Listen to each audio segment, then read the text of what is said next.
केंद्र सरकार में मंत्रिमंडल के सभी साथी, उपस्थित माननीय सांसदगण,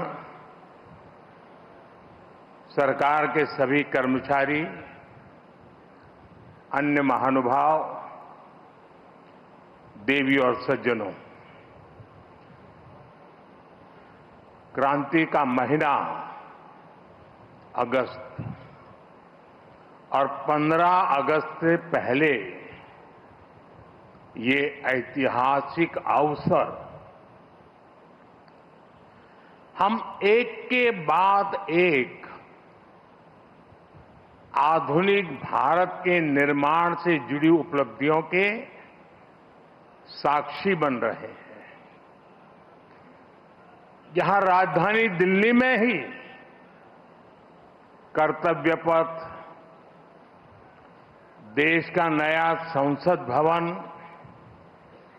नया रक्षा भवन, भारत मंडपम, यशोभूमि, शहीदों को समर्पित national war memorial, Netaji Subhash Babu की प्रतिमा और अब ये कर्तव्य भवन,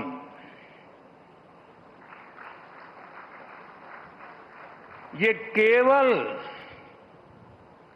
कुछ नए भवन और सामान्य इंफ्रास्ट्रक्चर नहीं है।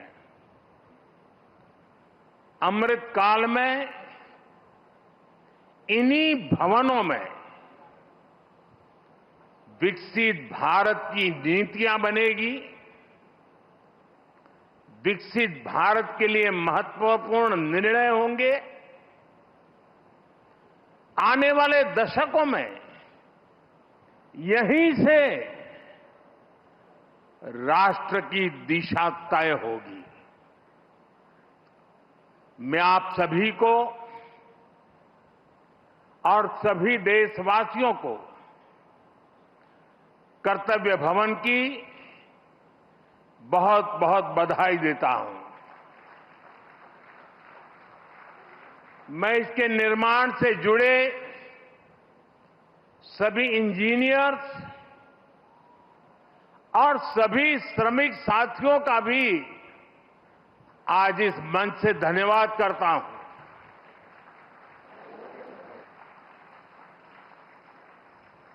साथियों,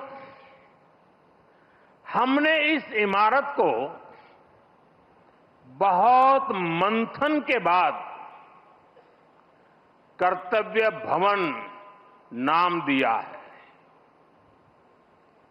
कर्तव्य पथ, कर्तव्य भवन, ये नाम हमारे लोकतंत्र की, हमारे संविधान की मूल भावना का उद्घोष करते हैं।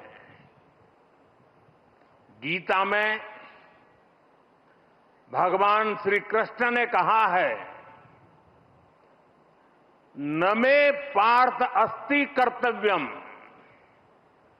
त्रिषु लोकेषु किंचन नानवाप्तम अवाप्तव्यम वर्त एव च कर्मणि। अर्थात हमें क्या प्राप्त करना है,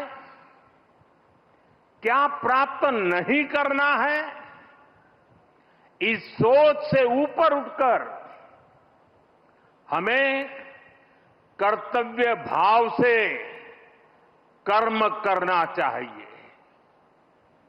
कर्तव्य भारतीय संस्कृति में ये शब्द केवल दायित्व या रिस्पॉन्सिबिलिटी तक सीमित नहीं है। कर्तव्य हमारे देश के कर्म प्रधान दर्शन की मूल भावना है। स्व की सीमा से परे सर्वस्व को स्वीकार करने की विराट दृष्टि, यही कर्तव्य की वास्तविक परिभाषा है। और इसलिए कर्तव्य ये सिर्फ इमारत का नाम भर नहीं है, ये करोड़ों देशवासियों के सपनों को साकार करने की तपोभूमि है।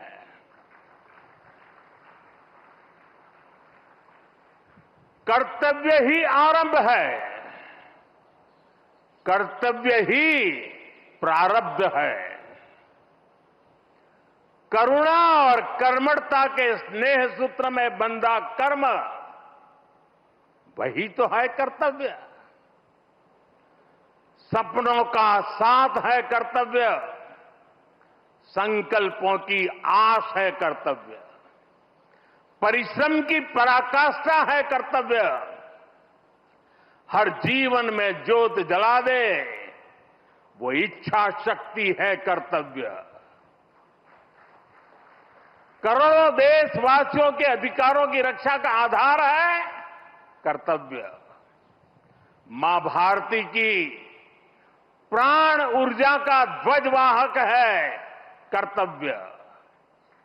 नागरिक देवो भव के मंत्र का जाप है कर्तव्य। राष्ट्र के प्रति भक्ति भाव से किया हर कार्य है कर्तव्य। साथियों, आजादी के बाद दशकों तक देश की एडमिनिस्ट्रेटिव मशीनरी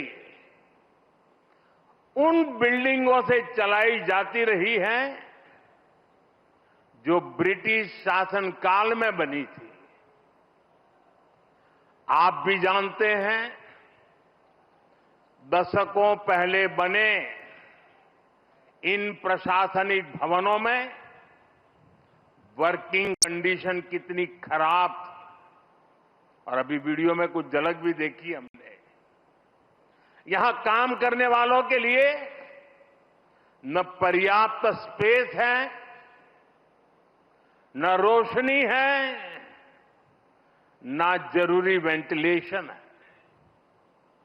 आप कल्पना कर सकते हैं, होम मिनिस्ट्री जैसी महत्वपूर्ण मिनिस्ट्री करीब 100 साल से एक ही बिल्डिंग में अपर्याप्त साधनों के साथ चल रही थी। इतना ही नहीं, भारत सरकार के अलग अलग मंत्रालय दिल्ली के 50 अलग अलग जगहों से चल रहे हैं। इनमें से बहुत सारे मंत्रालय तो किराए की बिल्डिंग में है। इनके किराए पर जितने रुपए खर्च हो रहे थे, वो अपने आप में बहुत बड़ा आंकड़ा है। और वैसे पूरा हिसाब लगाएं तो बहुत बड़ा है, लेकिन अगर मोटा मोटा हिसाब लगाएं तो 1,500 करोड़ रुपया प्रति वर्ष इसमें जाता है। इतनी बड़ी राशि भारत सरकार अलग अलग मंत्रालयों के सिर्फ किराए पर खर्च कर रही है। इसके अलावा एक और दिक्कत काम की वजह से स्वाभाविक है कि कर्मचारियों का यहां से वहां आना जाना भी होता है। अनुमान है कि हर रोज 8 से 10,000 कर्मचारियों को एक मंत्रालय से दूसरे मंत्रालय में आना जाना पड़ता है।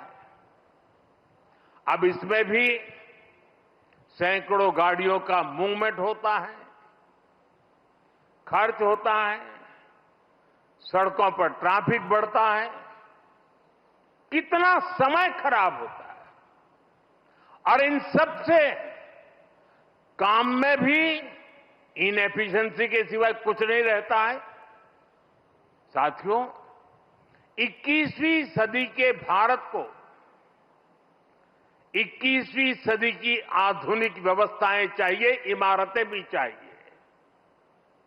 ऐसी इमारतें जो टेक्नोलॉजी, सुरक्षा और सुविधा के लिहाज से बेहतरीन हो, जहां कर्मचारी सहज हो,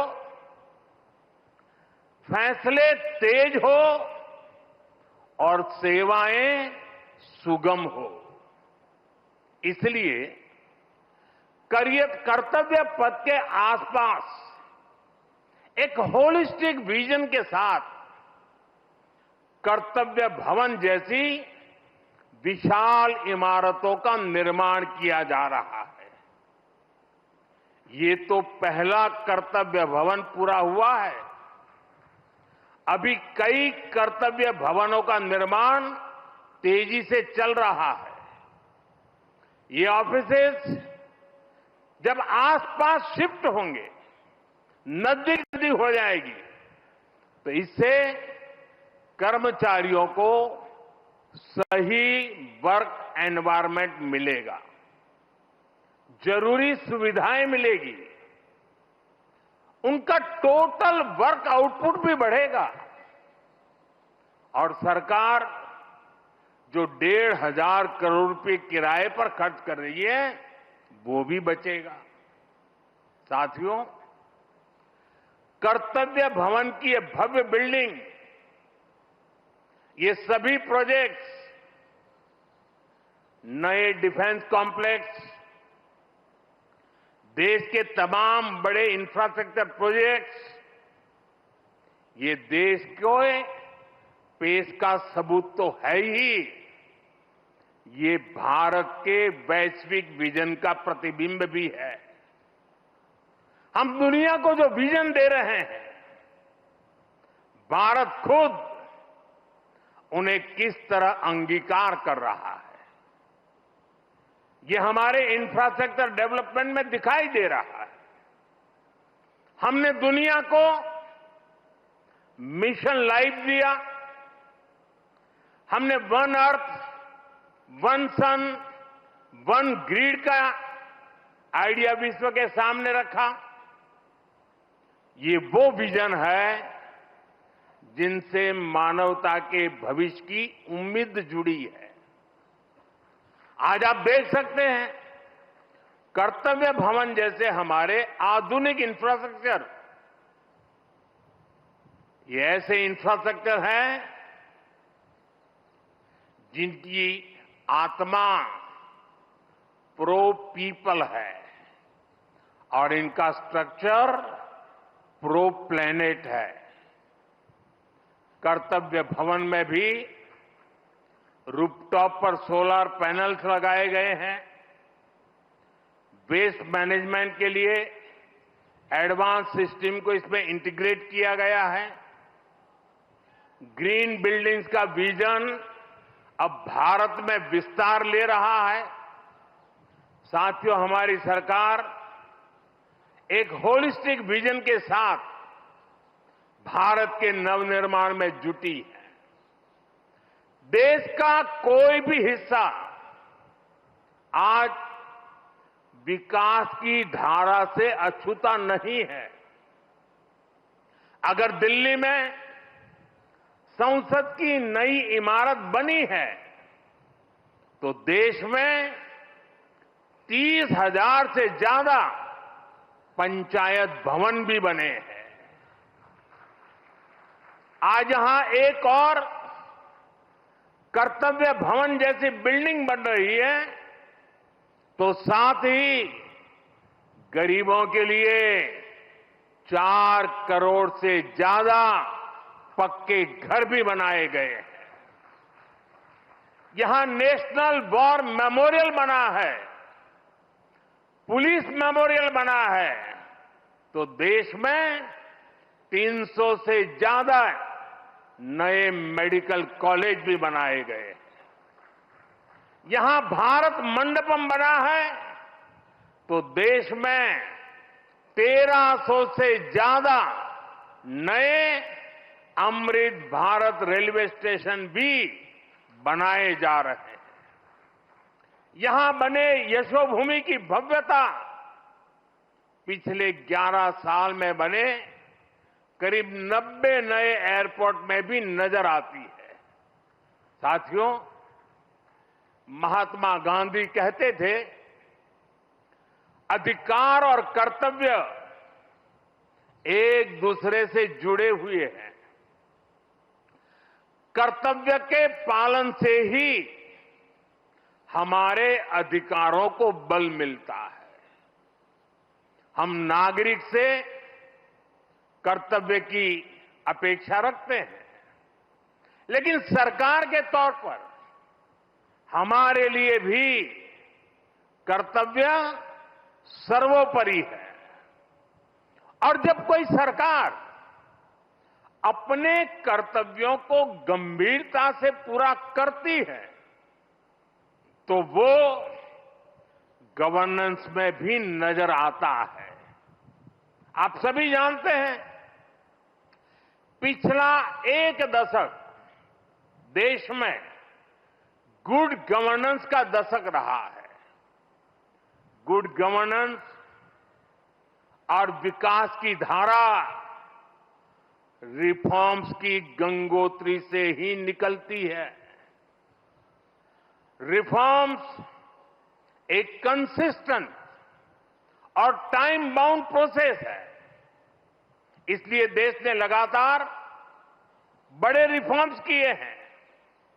हमारे रिफॉर्म्स कंसिस्टेंट भी हैं, डायनेमिक भी हैं और दूरदर्शी भी है। सरकार और जनता के बीच संबंधों को बेहतर बनाना, ईज ऑफ लिविंग को बढ़ाना, वंचितों को वरीयता, महिलाओं का सशक्तिकरण, सरकार की कार्यप्रणाली को बेहतर बनाना, देश लगातार इस दिशा में इनोवेटिव तरीके से काम कर रहा है। हमें गर्व है कि पिछले 11 साल में देश ने एक ऐसी शासन प्रणाली विकसित की है जो पारदर्शी है, संवेदनशील है और सिटीजन सेंट्रिक है।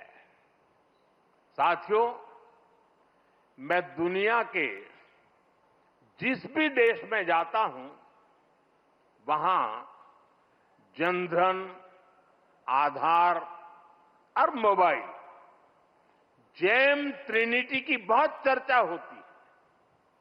दुनिया भर में उसकी प्रशंसा होती है।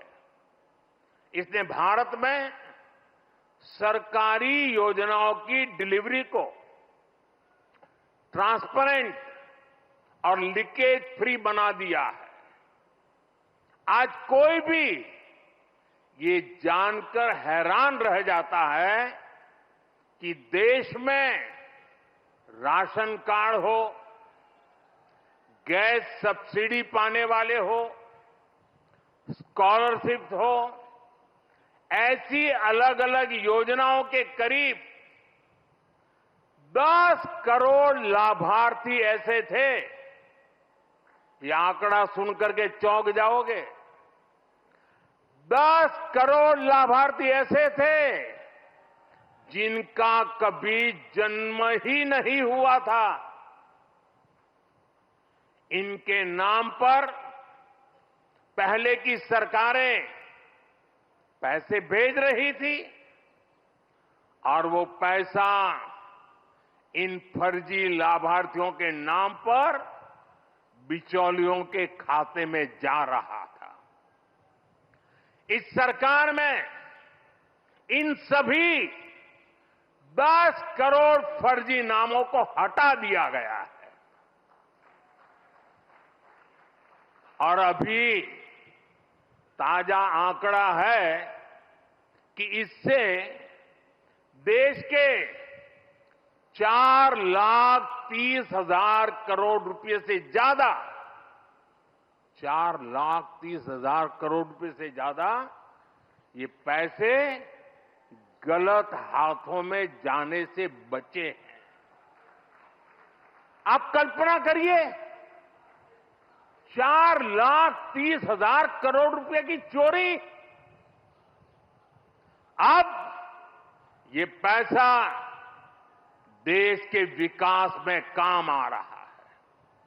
मतलब लाभार्थी भी खुश हैं और देश का संसाधन भी बचा है। साथियों, सिर्फ करप्शन और लीकेज ही नहीं, अनावश्यक नियम कायदे भी नागरिकों को परेशान करते हैं। इनसे सरकार की डिसीजन मेकिंग प्रोसेस स्लो होती थी। इसलिए हमने 1500 से ज्यादा पुराने कानून समाप्त कर दिए। कई कानून तो अंग्रेजों के जमाने के थे, जो इतने दशकों बाद भी रोड़ा बने हुए थे। हमारे यहां कानूनों के कंप्लायंस का भी बहुत बड़ा बर्डन रहा है। कोई भी काम शुरू करना हो तो दर्जनों कागज देने पड़ते थे। पिछले 11 साल में 40,000 से अधिक कंप्लायंसेस को खत्म कर दिया गया है। और ये काम अभी पूरा नहीं हुआ है, अभी भी लगातार जारी है। साथियों, यहां भारत सरकार के वरिष्ठ सचिव भी मौजूद है। आप इस बात से परिचित है कि पहले कितने विभागों और मंत्रालयों में किस तरह जिम्मेदारियों और अधिकारों की ओवरलैपिंग होती थी। इससे डिसीजंस अटक जाते थे, काम अटक जाता था। हमने अलग अलग विभागों को जोड़कर डुप्लीकेशन खत्म किया। कुछ मंत्रालय को मर्ज किया गया। जहां जरूरत थी वहां नए मंत्रालय भी बनाए गए। वाटर सिक्योरिटी सुरक्षित करने के लिए जल शक्ति मंत्रालय बना। सहकारिता आंदोलन को सशक्त करने के लिए सहकारिता मंत्रालय बना। पहली बार फिशरीज का अलग मंत्रालय बनाया गया। हमारे नौजवानों के लिए स्किल डेवलपमेंट मिनिस्ट्री बनी। इन फैसलों से आज सरकार की एफिशिएंसी भी बढ़ी है, डिलीवरी भी तेज हुई है। साथियों, हम सरकार के वर्क कल्चर को भी अपग्रेड करने के लिए काम कर रहे हैं। मिशन कर्मयोगी, iGOT जैसे डिजिटल प्लेटफॉर्म हमारे गवर्नमेंट एम्प्लॉइज को इनके जरिए आज टेक्निकली एम्पावर किया जा रहा है। E office, file tracking, digital approval, एक ऐसी व्यवस्था बन रही है जो फास्ट भी है और ट्रेसेबल भी है। साथियों, जब हम किसी नए घर में जाते हैं तो हमारे भीतर एक नया उत्साह होता है। हमारी ऊर्जा पहले से कई गुना ज्यादा हो जाती है। अब आप उसी जोश के साथ इस नए भवन में अपने दायित्वों को आगे बढ़ाएंगे। आप जिस किसी भी पद पर हैं, आप अपने कार्यकाल को यादगार बनाने के लिए काम करिएगा। जब आप यहां से जाएं तो ये लगना चाहिए कि आपने देश सेवा में अपना 100% योगदान दिया है। साथियों, हमें फाइलों को लेकर अपने नजरिए को भी बदलने की जरूरत है। एक फाइल, एक शिकायत, एक आवेदन, ये देखने में बस एक रोजमर्रा का काम लग सकता है, लेकिन किसी के लिए वही एक कागज उनकी उम्मीद हो सकता है। एक फाइल से कितने ही लोगों का पूरा जीवन जुड़ा हो सकता है। अब जैसे कोई फाइल जो 1 लाख लोगों से जुड़ी है, अगर आपकी टेबल पर वो एक दिन भी डिले होती है तो उससे 1 लाख मानव दिवसों का नुकसान होता है। जब आप इस नजरिए से अपने काम को देखेंगे तो आपको भी लगेगा किसी भी सुविधा या सोच से ऊपर ये सेवा का कितना बड़ा अवसर है। आप अगर कोई नया आइडिया जनरेट करते हैं तो हो सकता है आप एक बड़े बदलाव की नींव रख रहे हो। कर्तव्य की इसी भावना के साथ हम सबको हमेशा राष्ट्र निर्माण में जुटे रहना है। हम सबको ये हमेशा याद रखना है, कर्तव्य की कोख में ही पलते हैं विकसित भारत के सपने। साथियों, वैसे आज ये आलोचना का अवसर नहीं है, लेकिन ये अवसर आत्ममंथन का जरूर है। कितने ही देश जो हमारे साथ साथ आजाद हुए थे, वो इतनी तेजी से आगे बढ़ गए, लेकिन भारत तब उस गति से आगे नहीं बढ़ पाया। अनेक वजह रही होगी, लेकिन अब हमारा दायित्व है कि हम समस्याओं को आने वाली पीढ़ियों के लिए छोड़ करके न जाएं। पुराने भवनों में बैठकर हमने जो निर्णय लिए, जो नीतियां बनाई, उनसे 25 करोड़ देशवासियों को गरीबी से निकालने का हौसला मिला। 25 करोड़ लोगों का गरीबी से बाहर आना ये एक बहुत बड़ी सिद्धि है। लेकिन मैं हर काम के बाद भी कुछ न कुछ नया ही सोचता रहता। हम नए भवनों में ज्यादा एफिशिएंसी के साथ हमारी एफिशिएंसी बढ़ा करके जितना ज्यादा हम देश को दे सकते हैं, उस मिजाज से इस नए भवन में हम वो काम करके दिखाएंगे कि भारत को गरीबी से पूरी तरह मुक्त करना है।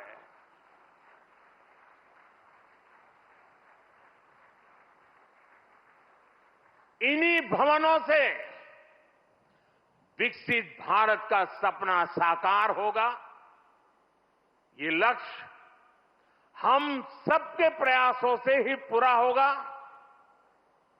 हमें मिलकर भारत को दुनिया की तीसरी सबसे बड़ी इकोनॉमी बनाना है।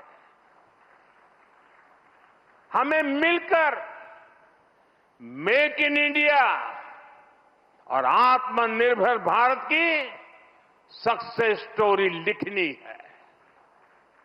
हमारा संकल्प होना चाहिए हम अपनी और देश की प्रोडक्टिविटी को स्केल अप करेंगे। जब टूरिज्म की बात हो, पूरी दुनिया से लोग भारत आए। जब ब्रांड्स की बात हो, तो दुनिया की नजर इंडियन ब्रांड्स पर जाए। जब एजुकेशन की बात हो, तो विश्व से स्टूडेंट्स भारत आए।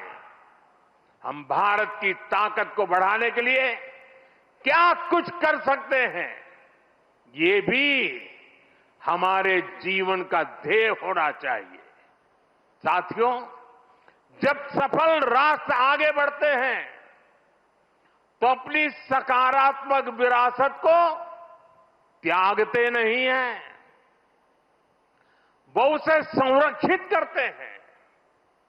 आज विकास और विरासत के इसी विजन पर हमारा भारत आगे बढ़ रहा है। नए कर्तव्य भवन के बाद ये नॉर्थ और साउथ ब्लॉक भी भारत की महान विरासत का हिस्सा बनेंगे। नॉर्थ और साउथ ब्लॉक को देश की जनता के लिए युगे युगीन भारत इस संग्रहालय के रूप में बदला जा रहा है। देश का हर नागरिक यहां जा सकेगा, देश की ऐतिहासिक यात्रा के दर्शन कर सकेगा। मुझे विश्वास है हम सब यहां की विरासत को, यहां की प्रेरणाओं को साथ लेकर कर्तव्य भवन में प्रवेश करेंगे। मैं एक बार फिर देशवासियों को कर्तव्य भवन की बहुत बहुत बधाई देता हूं। बहुत बहुत धन्यवाद। आप सुन रहे थे प्रधानमंत्री नरेंद्र मोदी को। कर्तव्य भवन को लेकर उन्होंने आज जो अहम बातें कही, उसमें उन्होंने कहा कि इस नए भवन में तेजी से काम होगा, भारत को गरीबी से पूरी तरह मुक्त कराना है, तेज काम करना है। नए भवनों से विकसित भारत का सपना भी साकार होगा। नॉर्थ और साउथ ब्लॉक संग्रहालय बनेगा, देश का हर नागरिक वहां भी जा सकेगा।